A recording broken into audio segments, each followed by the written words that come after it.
Yo, what's up guys? It's Noah here, and in today's video, we're going to be breaking down some of my favorite plays on Prizepicks for today's slate for Tuesday, March the 8th. I have three picks that I do like early look for today's slate. I'm recording this video kind of early, around 10:30 Eastern on Tuesday morning. Prizepicks as of now is starting to add more and more props to the board. But I do have three circled that I was really looking at, all coming from one game from the Brooklyn-Charlotte game. So we'll definitely be focusing on that game specifically.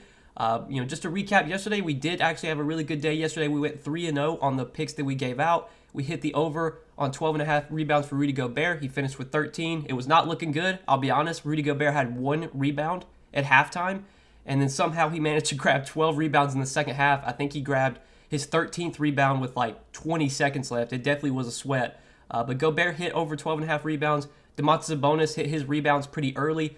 He had 10 in the first half, and then I think he got his 12th rebound early in the second half. So Sabonis over 11.5 rebounds hit yesterday as well. And then the under on 4.5 assists for Gabe Vincent. That turned out to be a pretty easy play. I uploaded the video to YouTube, and like 20-30 minutes later, we got word that Kyle Lowry was upgraded to questionable, so they pulled all the Gabe Vincent props off the board.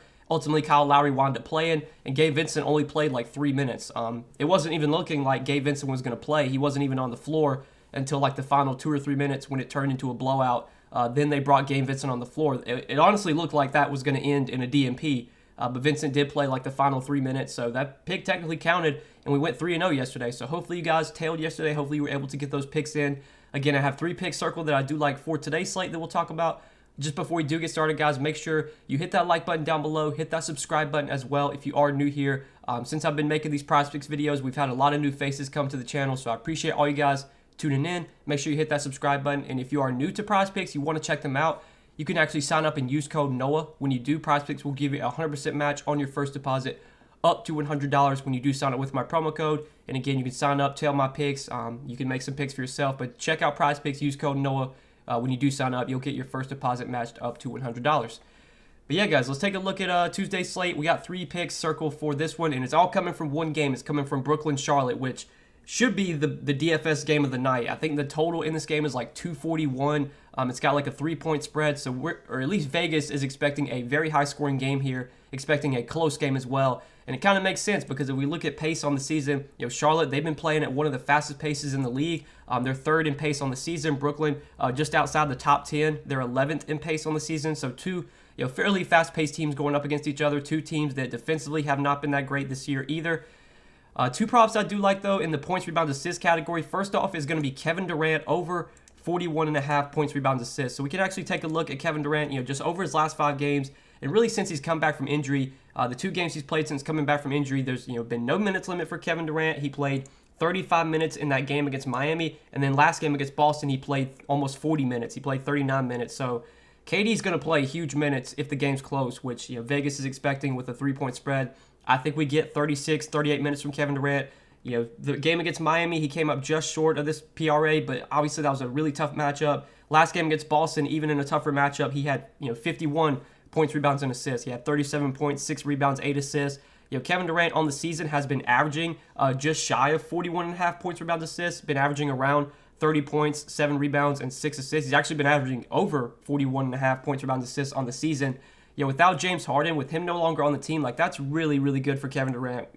I have the usage pulled up on my other monitor. Kevin Durant's usage this year in 483 minutes without James Harden, 35.7% usage rate. He's averaging 32 points per 36. He's averaging 7.5 assists per 36 and almost 8.5 rebounds. So per 36 in the 483 minutes that Kevin Durant has played without James Harden, he's averaging like 48 points, rebounds, and assists. So I think in this matchup against Charlotte, in what should be a fast-paced game, Kevin Durant's one of these guys that can do everything. He can score, he can grab rebounds, he can get some assists. I could definitely see him finishing with like 33 points, 6 rebounds, 6 assists, and easily hitting his PRA. Obviously, he could have a better game than that. He could go for 35, 10, and 8. He's got triple-double upside. We've seen Kevin Durant just have massive games in the past.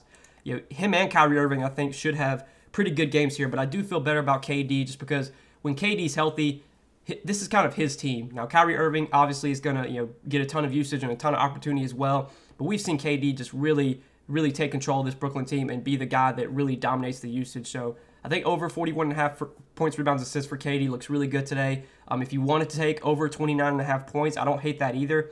Would have to think if KD hits his points prop, he probably hits his PRA too. I feel a little bit better about PRA just because KD can get 5, 6, 7 assists. He can get 7, 8, 9 rebounds. So I could see him coming up just short of his points prop, but still hitting PRA. That's kind of why I took PRA. But really, all of his props I do like quite a bit today. And then the other side of this game with the Hornets, over 32.5 points, rebounds, assists for LaMelo Ball. That's another prop I like quite a bit. So if you look at the last 5 games for LaMelo, obviously he's only hit this in 1 out of his last 5, which was last game against San Antonio.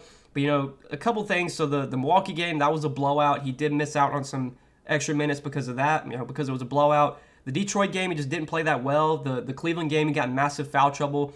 Toronto did a really good job defensively against him. He didn't have that great of a game against Toronto. But this is a matchup that I like a lot. Again, Brooklyn's defense, you can look at defensive rating on the season. They're not that good defensively. They're bottom 10 in defensive rating. They rank 23rd. And I think over the last 15 days, it's even worse. I could probably take a look at that. Over their last 15 games, Brooklyn is second to last in defensive rating, only behind the Rockets. So this has just been a defensive team, or a team that's really struggled defensively. Now, getting Kevin Durant back might help that. But Kevin Durant's not really going to be guarding LaMelo. It's probably going to be Kyrie or Seth Curry. So I think LaMelo over 32.5 points, rebounds, assists is another prop that looks really good in this game. LaMelo is kind of similar. He's similar to KD. He can have a good game and hit his PRA without having a massive game and a massive points game, I should say. So LaMelo's points prop today is 19.5. I could definitely see LaMelo scoring 17 points and coming short of his points prop, but still hitting his PRA because he can get 8, 9, 10 assists. He can get 6, 7, 8 rebounds. He just does everything. So over 32.5 points, rebounds, assists for LaMelo, I like a lot today, especially in this game environment, this fast-paced game. These are the type of games that set up really well for LaMelo's skill set. We saw him do really well in a fast-paced game against San Antonio last game. Played 30 minutes, had 39 PRA. If he plays anywhere near 30, 32 minutes, obviously he should play more than that. But I know last game, even in a close game, he only played 30 minutes. That was kind of concerning.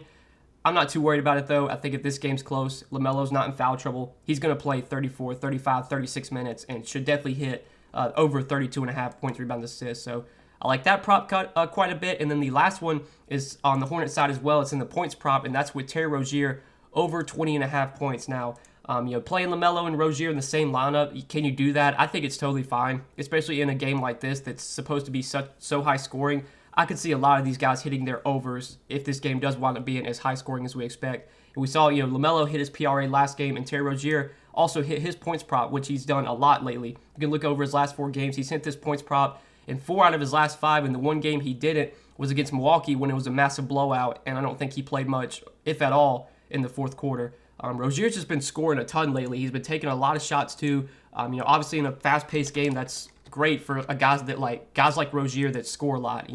You want them playing these type of games where there's just going to be a lot of possessions, a lot of shot attempts. Over his last 5, 16, 21, 16, 18, 18 shots. So he's basically taking, anywhere from 15 to 20 shots a game right now. Matchup against Brooklyn's really good. Fast-paced game again.